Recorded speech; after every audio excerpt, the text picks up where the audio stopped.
Hey, what's going on, fellas? How we doing? Antonelli here, answering questions for you guys today. Today's question is, what is it like in the clubhouse after a win or a loss? Is there a difference?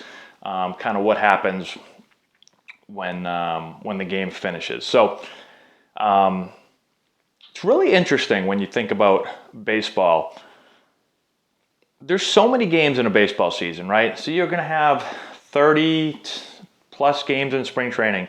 You're going to have 100 and, if you're in the minor leagues, you're going to have like 150 or so in the minor leagues. You're going to have 162 in the big leagues.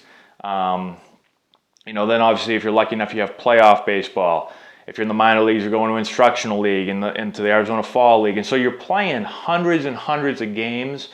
And you can just imagine when you do this year after year after year, you're playing a ton of baseball. And so the interesting thing about baseball is no one game, and again, I'm going to speak to this as a player and as a fan. So let's go to as a fan of baseball when I was younger. When the Red Sox lost, I wanted to cry at night, right? Oh my God, how did we lose that game? It's unbelievable. We're never going to make the playoffs. We have 6 losses this year. As a fan, you just go berserk in April, right? Every loss is I'm a huge Patriots fan. Like when the Patriots lose, I'm depressed, right? And I understand there's only 16 games. Those games matter more than just one baseball game. But even as a baseball fan, fans live and die a lot off of one game. As a player, it's much, much different. Because as a player, you're kind of taught, and you kind of learn it over your career that no one at bat is going to really define you. No one game is going to, no one game means too much. Because if you get caught up, if your emotions are going like a fan would, like this, I won, yeah, we lost, oh, I feel terrible. We won, yay, I lost, oh. If you're doing this the whole season, you'll never make it through 162 games, right? It is so many games. It's day after day after day. And so you teach yourself, same thing with at-bats. You just try to learn from the at-bat and get over it, get past it, get to the next at-bat. Learn from the next at-bat and get out over it, get past it, get to the next at-bat. You do the same thing with games. You learn from the game and then you put it away real quick and you just go to the next one because you don't have time and you kill yourself. Your energy, you'd have no energy if you were devastated after every single loss or just act like you won the World Series after every single win. So I prefaced it with that because that's kind of what happens after games. So when you come in, here's the biggest difference that I noticed between a win and a loss. When you win a game, when you come in the clubhouse, there's going to be music blaring. Typically, on most of the teams that I played on, there's going to be music played really, really loud, okay? So you come in the clubhouse, depending on the team, sometimes you have a victory song. I played on some teams that had when we won, we played the same playlist. So you'd play, whatever the song, I don't know, I don't remember all the song names, but there'd be a certain song on when you came in and guys would be excited, not celebrating, but guys would come in excited and guys would be talking, whatever, the music's playing, the mood's pretty good. And then you go shower, manager never, in the high minors in the major leagues, the manager's never going to say anything, right? It's not like after the game, whoever, John Farrell for the Red Sox or any manager is going to come in and be like, okay, guys, let's talk about this game and break down what happened today. Let's go over the points that we need to cover. Great pitching. That doesn't happen. The game ends, you go in the clubhouse, the music's on, you get undressed, you take a shower, you eat, and you go home, or you work out. Then you come back and do it the next day, okay? When you lose a game, it's almost the same exact process, except usually there's no music playing. So usually when you come into the clubhouse, it's quiet. There's no music.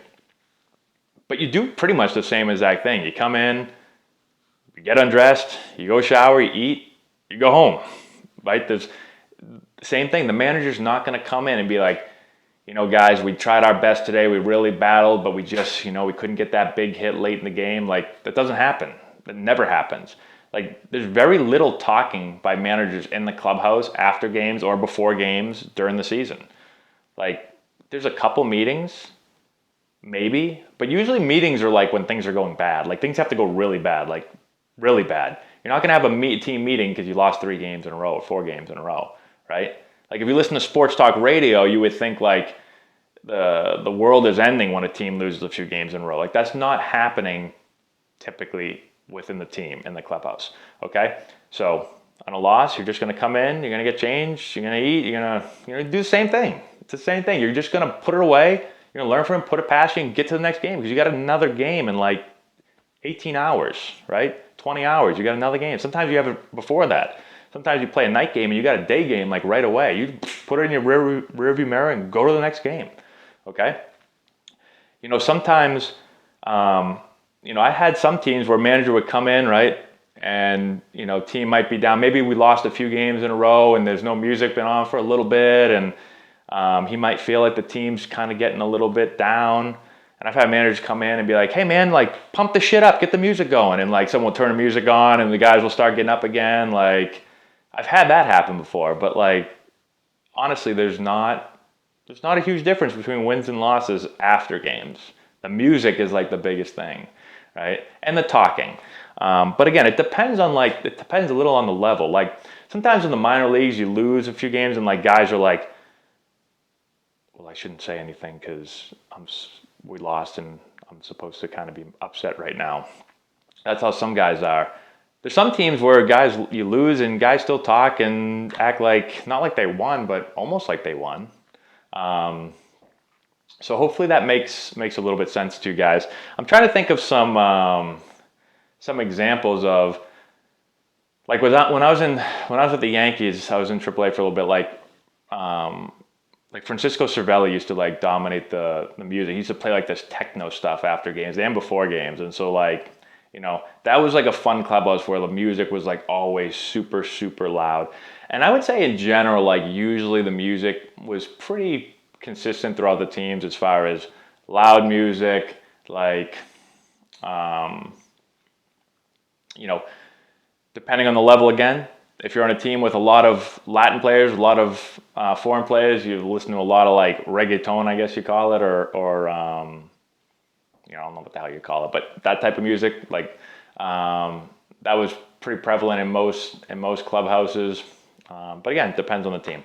So hopefully this makes sense to you guys. Let me know if you have any questions. I think people feel probably like I do when I think of other sports, like there's a much bigger deal for wins and losses and, all that stuff. But there honestly really isn't. Guys just get on to the next game quickly. Learn from it, get on the next game. So, again, let me know if you have any questions.